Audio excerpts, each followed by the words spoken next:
saya sekejap tadi meninggalkan penonton dengan satu persoalan.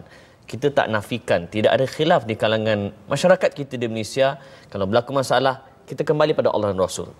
Tetapi bila kita nak memahami Quran, memahami hadis, maka wujudnya kepelbagai interpretasi. Yang itu kata gini, yang gini kata gitu. Dan tak cukup dengan itu, orang yang jahil pun nak pandai-pandai cakap pasal Quran dan hadis, malah buat degil bila diajar oleh para ilmuwan. Orang Kelantan kata lagu mano ni Datuk. Silakan. Terima kasih Tuan Pengerusi. Saya nak buat sedikit kokok silap faham tadi tentang Syiah. Masa saya belajar di Amerika Syarikat itu, mereka kumpulan sangat minoriti daripada 100-200 orang, mungkin ada satu keluarga begitu. Jadi maknanya kita berusrah bersama mereka, bukanlah saya adapt Syiah itu kan ya. Maknanya kita dalam suasana yang begitulah. Maknanya kita bersama dengan mereka. Tapi yang saya nak sebutkan tadi, persoalannya ialah macam mana tadi? Memahami interpretasi Islam yang pelbagai itu. Jadi yang saya nampak kepelbagaian ini, yang saya concern ialah melihat Islam daripada kaca politik. Ini masalah besar. Maknanya Islam, sesuatu hal mengenai Islam diberitahu kepada pengikut-pengikut, diberitahu kepada ahli-ahli dan masyarakat luas. Islam diambil daripada sudut ideologi politik. Itu satu. Nombor dua, kemungkinan aliran-aliran pemikiran. Dia ada aliran-aliran pemikirannya. Ada pemikirannya kiri, ada pemikirannya kanan, ada pemikirannya pertengahan dan sebagainya. Tak perlulah saya sebutkan aliran-aliran ini. Mungkin ada teman-teman yang tak berapa seronok bila disebutkan aliran ini. Tapi ada aliran-aliran itu. Bahkan kita lihat aliran itu ada yang aliran yang menyimpang langsung. Yang sebahagiannya pun sudah diharamkan daripada bergerak di bumi Malaysia ini. Kemudian yang ketiga ialah tentang masyarakat majmuk kita ni. Kadang-kadang kita berdepan dengan masyarakat A, kita kata Islam begini.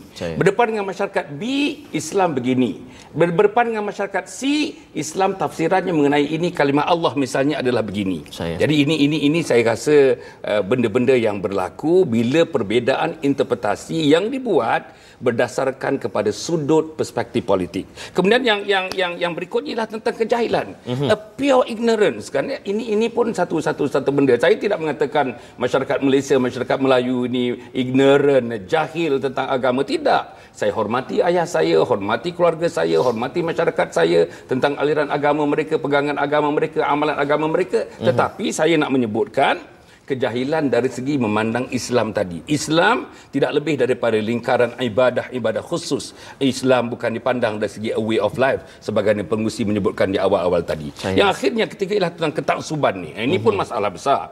Taksub kepada pemimpin-pemimpin. Kenapa kita taksub? Taksub kerana kita yakin kepada dia. Taksub kerana kita dah ikut dia sebegitu lamanya. Taksub kerana kita nampak bahawa dia mencerminkan satu idealisme, ideals. Manusia yang ideal, personality yang ideal, yang kita nampak tidak banyak retak-retaknya, tidak banyak cracks, not that many cracks yang kita dapati dalam kehidupannya, menyebabkan timbul rasa seronok dengan dia, faham dengan dia, ingin macam menjadi seperti dia dan mengamalkan amalan dia secara taksub yang begitu. Ini berlaku. Yang saya sebutkan ni pengurusi, 5 perkara ni berlaku dan dinamisme dan berlaku dalam satu dinamisme yang begitu dynamic kalau kita lihat. Sebab itu saya nak mencadangkan supaya bagaimana nak menanganinya. Pertama, nak menanganinya tidak lain dan tidak bukan. Yang kita memerlukan kepimpinan.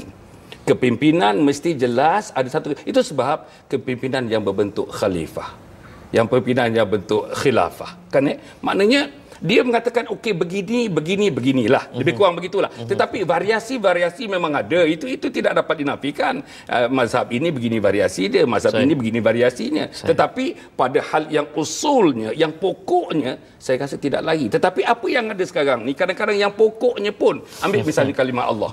Itu kan pokok akidah itu. Kan kalimat Allah itu dikatakan nak digunakan kepada orang yang bukan Islam, terutama orang Kristian dalam Bible berbahasa Melayu. Dan saya nampak komitmen daripada Profesor Harun Din misalnya dan teman-teman yang lain. Dia kata dia sanggup mati sampai mati mempertahankan akidah. Pasal apa dia cakap begitu? Yang pertama dia faham, yang kedua dia guru, yang kedua dia belajar, yang ketiga dia expose, yang keempat dia mempunyai pengikut-pengikutnya, kalau orang Darussyifanya mungkinnya, orang Banginya, di luar daripada Banginya, dia mengajar di di universiti, profesor dan sebagainya, saya merasakan orang yang macam ini, yang saya rasa, yang saya sudah ikuti ajarannya agaknya tepat dari segi menginterpretasi berbagai-bagai hal mengenai agama dalam konteks harian. Saya baca banyak tulisan daripada doktor. Doktor, profesor kita ni cuba meletakkan constitution, peraturan-peraturan constitution, provision constitution dalam kehidupan masyarakat yang terkini. Jadi ini saya rasa sama juga dengan kita meletakkan Islam tadi dalam kehidupan terkini, ambil cebisan-cebisan Islam, ambil rangka-rangka Islam, ambil fundamental Islam, bagaimana nak disaring supaya dapat sesuai dalam kehidupan. Dan akhirnya saya nak sebut sumbangan daripada para intelek. Saya mengharapkan teman-teman di universiti, bukan saja universiti, ini bukan teman-teman profesor saja punya sumbangan, seluruh masyarakat. Dan kita ni, kalau kita bukan apologetic, saya ni orang Islam tapi tak pandai Islam. Saya ni belajar sebagai urban science. Saya urban science, dalam ilmu urban science, PhD dalam urban science. Tetapi saya tak boleh mengatakan saya urban scientist, tetapi pada masa yang sama saya mengatakan saya tak faham tentang Islam. Tak boleh. Saya tak boleh fikir diri saya meletakkan keadaan saya begitu. Tetapi saya nak mengatakan saya urban scientist, tetapi pada masa yang sama saya adalah juga boleh bercakap tentang hal-hal mengenai sains keislaman. Itu yang penting. Sains, saya nak sebutkan sains perbandaran itu sains yang datang kemudian dalam hidup saya. Sains yang datang asasi dalam kehidupan saya ialah sains Islam itu sendiri. Jadi dari segi prioritinya, saya mesti utamakan sains Islam itu daripada sains fizik, chemistry, biology, medicine dan sebagainya. Itu datang kemudian dalam hidup kita. Baik, ancaman selain daripada yang Datuk sebut sebagai pluralism, ancaman sekularisme di dalam Malaysia secara khususnya, adakah Datuk melihat ada semakin kritikal ataupun ada usaha-usaha untuk mematahkan gerakan ini? Pandangan Datuk? Bergantung kepada macam mana kita tengok daripada mana kita datang, segmen mana kita dalam masyarakat, dan pergaulan kita di mana, di pihak mana dan sebagainya. Tetapi secara keseluruhannya, terutama bila kita menghadapi PRU yang ke-13 baru-baru ini dan sebelumnya pun, permasalahan mengenai secularism, mengenai pluralism, mengenai Islam liberal, mengenai LGBT, ini dibincang hebat. Bukan saja dalam pentas-pentas kempen pilihan raya, bukan saja dalam wacana-wacana, bukan saja dalam tulisan-tulisan dan sebagainya. Dan kalau nak diletakkan kepada saya, di mana tempatnya sekarang ni? Kritikal tak kritikal, bahasa yang digunakan oleh pengurusi. Bagi saya, kalau kita pandang dari segi anak, isteri dan juga generasi pengganti yang akan datang ini, dan siapa pembawanya, dan siapa dari lingkungan pembawanya ajaran-ajaran ini, saya rasa dia tidak kritikal pun akan menjadi kritikal. Apa yang dah berlaku di Indonesia dekat saja dengan kita.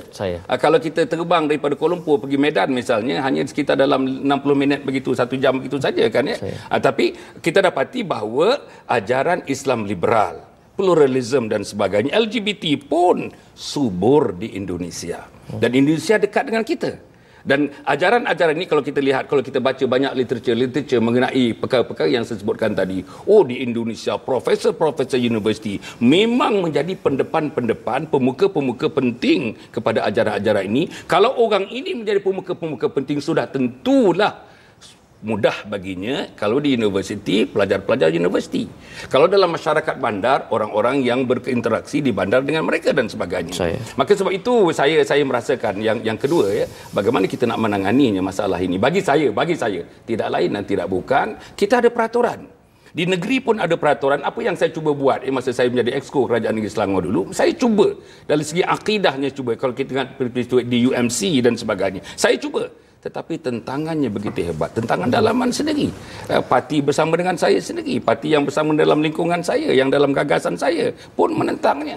Jadi maknanya, apa yang saya nak sebutkan para penonton dan hadirin sekalian cabarannya begitu besar, laluan-laluannya tidak semudah mana. Oleh sebab itu, bagi saya sangat perlu bagi kita sekarang membina kekuatan jati diri kita. Jati diri sebagai seorang Muslim. Bagi saya, jati diri sebagai seorang Muslim tidak lain dan tidak bukan. Gabungannya mestilah ibadah. Gabungannya mestilah amalan-amalan dan juga insya-Allah pengetahuan dan juga ilmu mengenai Islam dengan mengambil ilmu-ilmu itu diamalkan dengan cara pengamalan Nabi Muhammad sallallahu alaihi wasallam, saya merasakan kalau ini dengan tunjuk ajar daripada teman-teman ahli-ahli agamawan, saya merasakan insya-Allah, dan saya positif dan saya optimistik sebenarnya ancaman-ancaman itu boleh kita lalui dan boleh kita tangani insya-Allah. Layari www.imrnetwork.my/tv untuk berita lanjut.